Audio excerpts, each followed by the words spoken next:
우리는 성경에 보면 복음서, 예수님의 이야기를 다루는 네 권의 책이 있습니다. 그런데 그 네 권의 책은 각각 목적이 다르기 때문에 겹치는 이야기들이 그렇게 많지는 않습니다.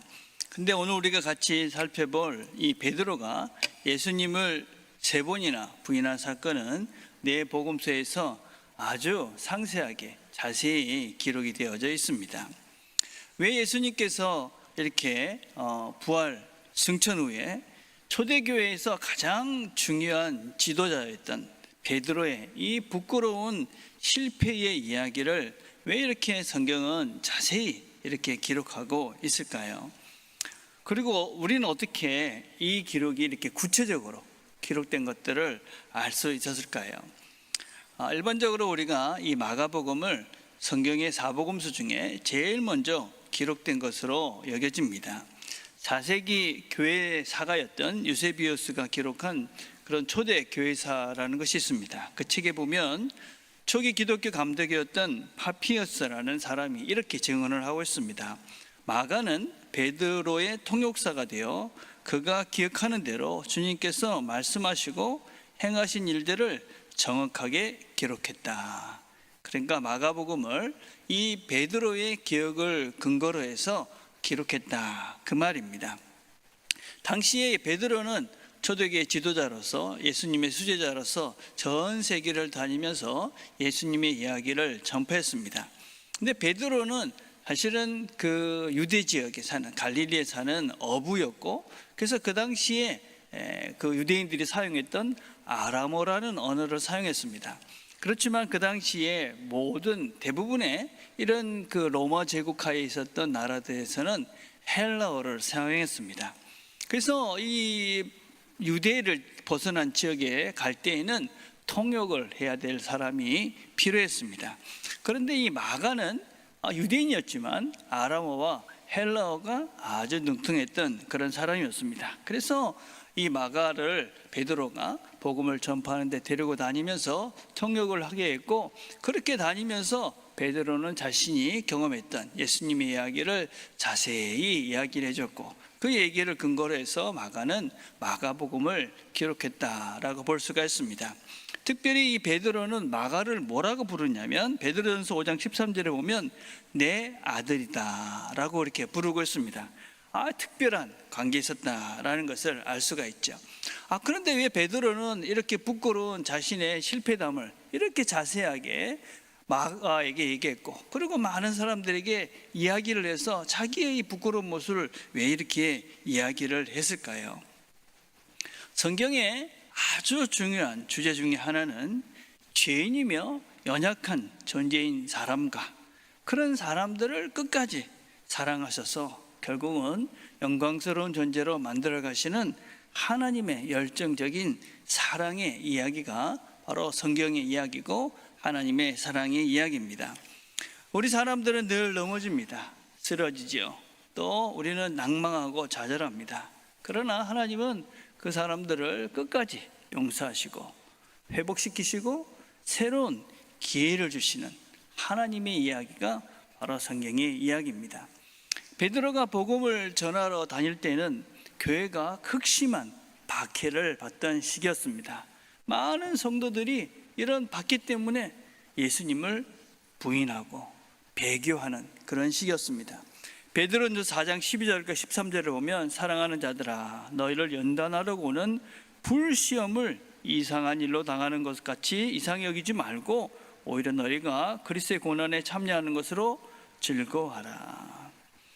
여러분, 이런 불시험이라는 것은 그냥 상징적인 의미가 사실은 아니었습니다. 실제로 네로 황제는 그리스도인들을 박해할 때 밤에 어둠을 밝히는 횃불로 그리스도인들을 태워 죽였다는 끔찍한 기록들이 남아 있습니다.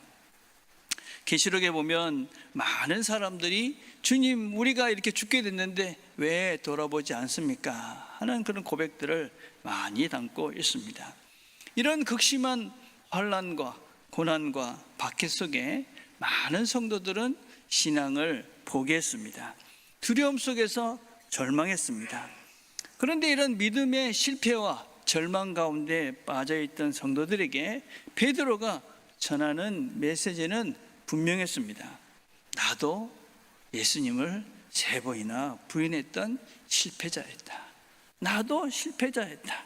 그러나 주님은 나를 포기하지 않고 지금 나를 만들어 가셨다. 우리도 마찬가지죠. 우리도 늘 실패합니다.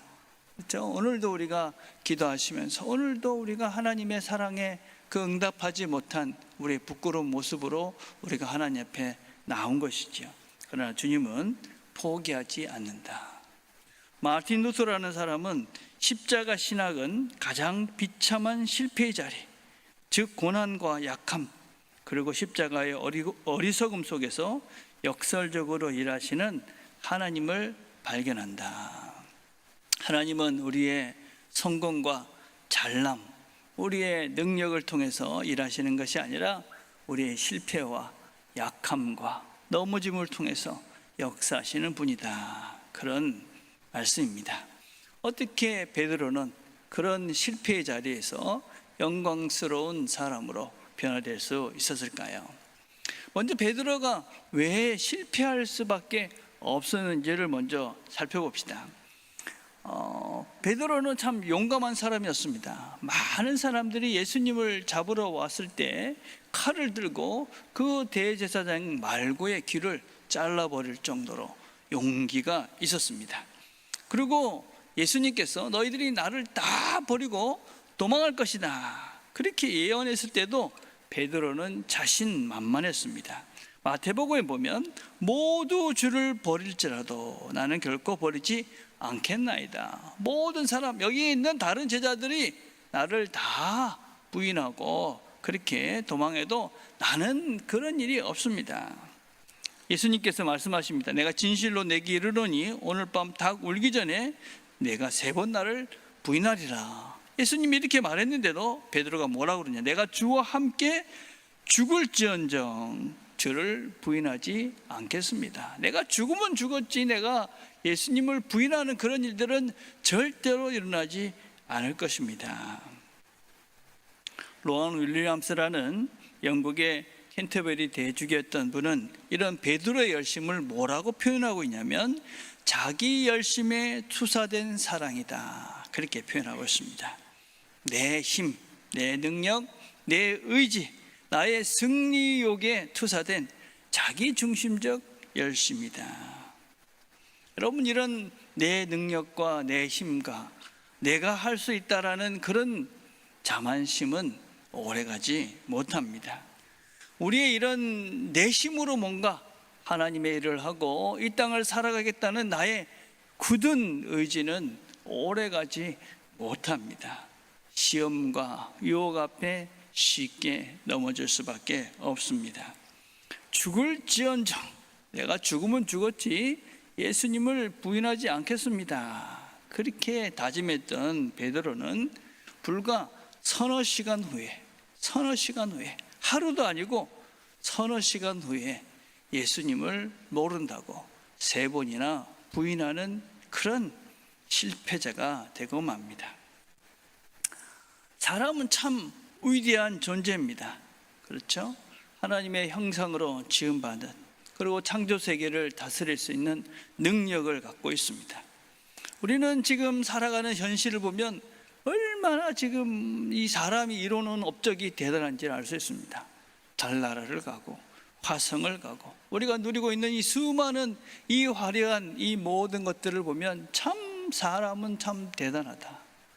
AI라는 것이 이제 또 새롭게 시작되어져서 세상이 어떻게 바뀔지 예상 없었을 만큼 세상은 참 엄청난 변화와 발전을 이루어가고 있습니다. 대단한 사람들입니다. 그런데 동시에 사람은 참 연약하고 미숙하고 참 정말로 미약한 존재입니다. 제가 뉴질랜드에 살 때 어떤 걸 경험했냐면 어느 날 산책을 하고 이렇게 집으로 돌아오는데 길에서 그냥 이렇게 들판에 이 양이 새끼를 낳는 것입니다.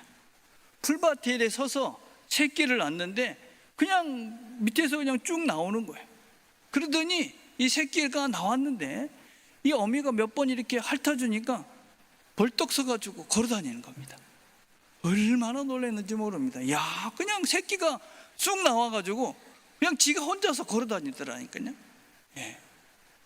사람은 어떻습니까? 사람은 태어나면 아무것도 할 수 없습니다. 최소한 10년은 뭐 우리 부모들이 다 돌봐야 됩니다. 그죠? 근데도 뭐 그 이후에도 뭐 그죠? 뭐 좀 우리가 자녀들이 제대로 뭔가를 하려면 또 10년, 20년을 지속적으로 돌봐줘야 사람다운 삶을 살 수 있습니다. 근데 동물들은 태어나면 바로 걷습니다. 얼마 전에 제가 이번 주 월요일 날 잠을 한숨도 못 잤습니다. 저는 보통 잠을 좀 잘 자는 편입니다. 웬만하면 그냥 잠을 잡니다. 근데 왜 잠을 못 잤을까 생각을 해보니까 저녁 때 다크 초콜릿을 정말 조금 먹었습니다. 제가 먹은 양이 얼마인가 찾아보니까 20ml. 그건 어느 정도 양이냐면 쌀 반톨, 한 톨도 아니고 그 먹은 양이 쌀 반톨 정도 되는 양인데 그걸 먹고 난 다음에 그 양에 카페인이 들어있는 겁니다. 꼬박 밤을 샜습니다. 4시까지 철야를 했습니다. 제가. 덕분에 제가 잠 못 자는 분들 참 쉽지 않고 어렵구나 깨달았습니다. 그럼 밤 반톨밖에 안 되는 양을 먹었다고 그래서 우리 몸이 그 반톨의 영향을 받아서 잠도 잘 수 없는 존재로, 그게 바로 사람이라는 존재입니다. 얼마나 한없이 연약한 모습인지 모릅니다. 우리가 지금 가지고 있는 이 모든 것들, 누리고 있는 이 모든 것들이, 내가 가지고 있는 이 모든 것들이 나를 영원히 지속시켜 줄 것 같고 뭔가 내가 대단한 일을 할 수 있을 것 같지만 우리는 어쩌면 그 쌀 반톨밖에 안 되는 그 무엇 때문에 우리 모두가 아무것도 할 수 없는 그런 존재가 될 수 있는 것이 바로 우리 사람이라는 존재입니다. 베드로는 자신의 열심과 의지를 가지고 내가 예수님을 지켜내고 내 믿음을 지켜낼 것이다 라고 자신했습니다. 그러나 막상 현실의 문제에 부딪히자 도망하고 부인하고 맙니다. 근데 우리가 베드로를 조금 잘 살펴보면 이 베드로는 그래도 참 대단한 사람입니다. 오늘 읽은 요한복음 18장 16절에서 17절을 보면 베드로가 이제 예수님께서 잡혀가는데 그 뒤를 쫓아갑니다. 그러다가 이 대제사장 그 집안에 들어가게 되는데 이렇게 얘기하죠. 문 지키는 요정이 베드로에게 말하되 너도 이 사람의 제자 중 하나다. 그러니까 나는 아니다. 첫 번째 부인을 합니다. 저 같으면 모르겠습니다. 여러분. 저 같으면 들어가려고 하는데 누가 나를 알아봤어요. 어떡할까요? 큰일 날 뻔했다 하고 당장 도망갈 것 같은데 베드로는 그러지 않았습니다. 베드로는 더 깊이 대제사장의 그 예수님께서 신문을 받고 채찍을 맞는 그 현장까지 2번, 3번 부인하면서 그 안으로 들어가고 있습니다. 그리고 나서 예수님이 먼저 말씀하신 대로 닭이 웁니다. 양가 감정이라는 그런 심리학 용어가 있습니다. 어떤 상황에 대해서 우리가 모순된 감정, 태도를 말합니다. 사랑하지만 미워하고, 그렇죠? 가까이 가고 싶지만 또 멀리 하고 싶은 이런 동시에 상대적인 그런 감정을 느끼는 그런 복합적인 심리 상태를 말합니다. 베드로는 예수님을 정말 사랑했습니다. 그렇죠? 그러나 현실의 벽 앞에 여전히 불안하고 그리고 뭔가 예수님과 가까이 하면 안 될 것 같다라는 마음이 함께 있습니다. 그의 내면에서는 끊임없이 어떤 예수님에 대한 의리와 인간적인 현실의 문제, 헌신에 대한 열망과 두려움, 희생과 생존 본능이라는 이 상반된 감정이 끊임없이 치열하게 그렇게 충돌을 하고 있습니다. 어떻습니까? 우리의 신앙의 여정에도 이런 양가 감정들이 들 때가 참 많지 않습니까? 뭘 안 하자니까 찝찝하고 참 하나님 미안한 것 같고, 또 뭔가를 하자니 현실적으로 뭔가 어려움이 닥칠 것 같고 불안합니다. 부부 간에도 성도 간에도 내가 잘못했다, 그러면 되는데 하자니 자존심이 상하는 것 같고, 안 하자니 또 관계가 계속 불편해지고, 말씀을 듣고 실천을 해야 될 것 같은데 한다고 생각하니까 뭔가 내가 손해를 볼 것 같고 불편해질 것 같은데 또 안 하자니, 그죠? 또 이걸 안 하고 나면 뭔가 마음이 불안하고, 그렇게 시간을 미루면서 결국 시간이 지나고 나면 어김없이 닭이 옵니다. 그림을 하나 보시면 이것은 독일 화가였던 오토 딕스라는 사람이 쓴 베드로와 수탉이라는 그런 그림입니다. 양손을 얼굴에 대고 어떤 괴로워하는 베드로의 절망적인 모습을 생생하게 표현하고 있습니다.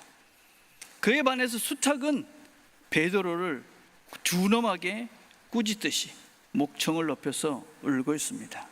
베드로의 구겨진 표정과, 그래서 거기서 느끼는 절망과 후회, 돌이킬 수 있는 상실감, 그런 모습을 우리가 볼 수 있고, 그것을 꾸짖는 닭의 모습을 통해서 세상이 우리를 향해서 꾸짖는 듯한 그런 모습들을 볼 수가 있습니다. 시간은 그러나 되돌릴 수가 없었습니다. 닭은 울었고 베드로는 비참한 모습으로 그 바깥에 나가 슬피 울며 통곡을 합니다. 만약에 여기서 베드로의 이야기가 끝났다면 우리 모두는 절망할 수밖에 없었을 것입니다. 그러나 베드로의 이야기는 여기서 끝나지 않습니다.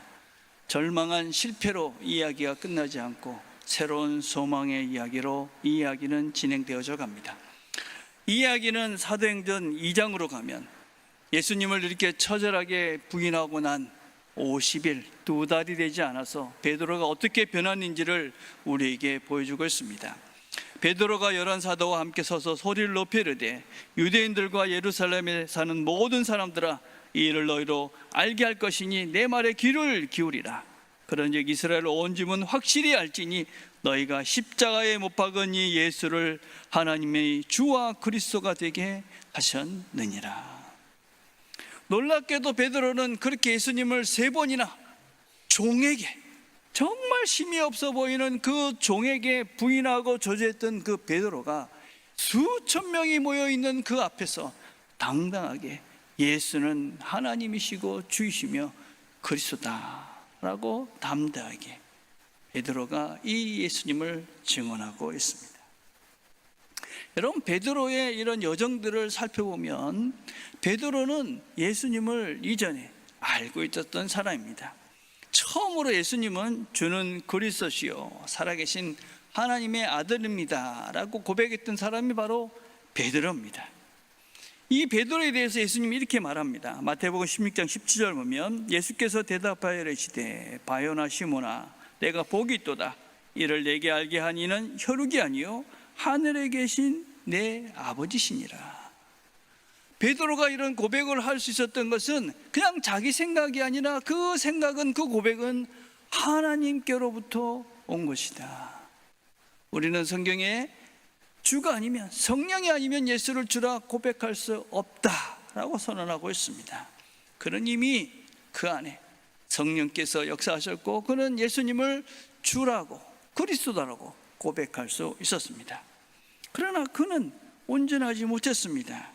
그의 고백은 온전한 깨달음이 아니었습니다. 예수님께서 고난을 받으실 것이다 그렇게 이야기하니까 그리하지 마십시오 라고 막아선 것을 보면 알 수가 있습니다. 그래서 예수님께서 사단아 뒤로 물러가라 하는 질책을 받습니다. 그리고 예수님께서 부활하셨다는 소식을 듣습니다. 그런데 그는 여전히 방구석에 숨어 있습니다. 그리고 그 숨어있는 제자들에게 예수님은 나타나십니다. 그리고 말씀하십니다. 이 말씀을 하시고 그들을 향하여 숨을 내쉬며 이르시되 성령을 받으라. 예수님께서, 부활하신 예수님께서 직접 제자들에게 나타나서 성령을 받아라. 그랬으니 그들은 성령을 받았을 것이고 성령을 내면에 자기 안에 내주를 임했던 그런 사람들입니다. 그런데도 베드로는 예수님의 뜻대로 하지 않았습니다. 그는 물고기를 잡으러 가겠다. 요한복음 21장 3절에 보면 시몬 베드로가 나는 물고기 잡으러 가노라 하니 그들이 우리도 함께 가겠다 하고 나가서 배에 올랐으나 그날 밤에 아무것도 잡지 못하였더니, 예수님께서 부활하신 것을 보고 난 다음에 예수님을 증거하고 예수님을 살했다, 그게 아니었습니다. 나는 물고기나 잡으러 갈란다. 내가 원래 했던 직장이 일이 물고기 잡는 일이니까 그 일을 하러 가야 되겠다. 그런데 다시 예수님께서는 그 부활의 주님을 보고도 성령을 받고도 여전히 물고기를 잡으러 간 그 베드로를 다시 찾아오십니다. 그리고 3번이나 말씀하십니다. 3번째 이르시되 요한의 아들 시몬아 내가 나를 사랑하느냐 하시니 주께서 3번째 내가 나를 사랑하시냐 하심으로 베드로가 근심하여 이르되 주님 모든 것을 아시오매 내가 주님을 사랑하는 줄을 주님께서 아시나이다. 예수께서 이르시되 내 양을 먹이라. 주님께서 그렇게 어떤 면에서는 고백하고 성령을 얻고 부활을 경험한 그가 그렇게 예수님을 떠났지만 예수님은 그를 포기하지 않고 또 찾아가셔서 내 양을 먹이라 그렇게 부탁합니다. 그리고 마지막으로 이렇게 당부하십니다. 사도들과 함께 모이사 그들에게 분부하여 이르시되 예루살렘을 떠나지 말고 내게서 들은 바 아버지께서 약속하신 것을 기다리라. 내가 하나님께서 너희에게 주기로 한 약속한 것이 있는데 그것을 기다리라. 그래서 이들은 이 말씀에 순종해서 예루살렘을 떠나지 않고 모여서 기도하기 시작합니다. 들어가 그들이 요하는 다락방으로 올라가니 베드로, 요한, 야고보, 여자들과 예수의 어머니 마리아와 예수의 아우들과 더불어 마음을 같이하여 오로지 기도에 힘쓰니라. 그리고 10일이 지나고 난 다음에 오순절에 이릅니다. 그들이 다 성령의 충만함을 받고 성령이 말하게 하심을 따라 다른 언어로 말하기 시작하니라.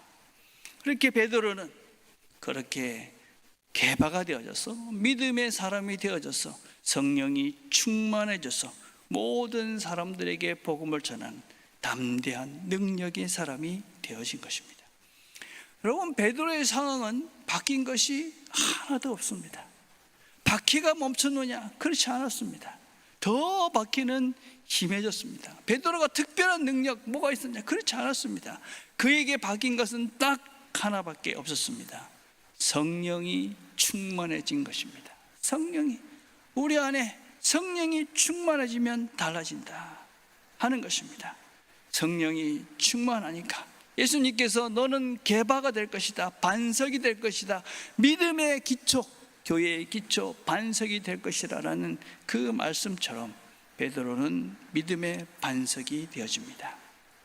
성령이 충만하니까 제자들은 기쁨과 성령이 충만해졌다. 여러분, 성령 충만이라는 것을 우리는 특별한 신비 체험이라고 오해를 하는 경우가 참 많습니다. 성령 충만은 그런 것이 아닙니다.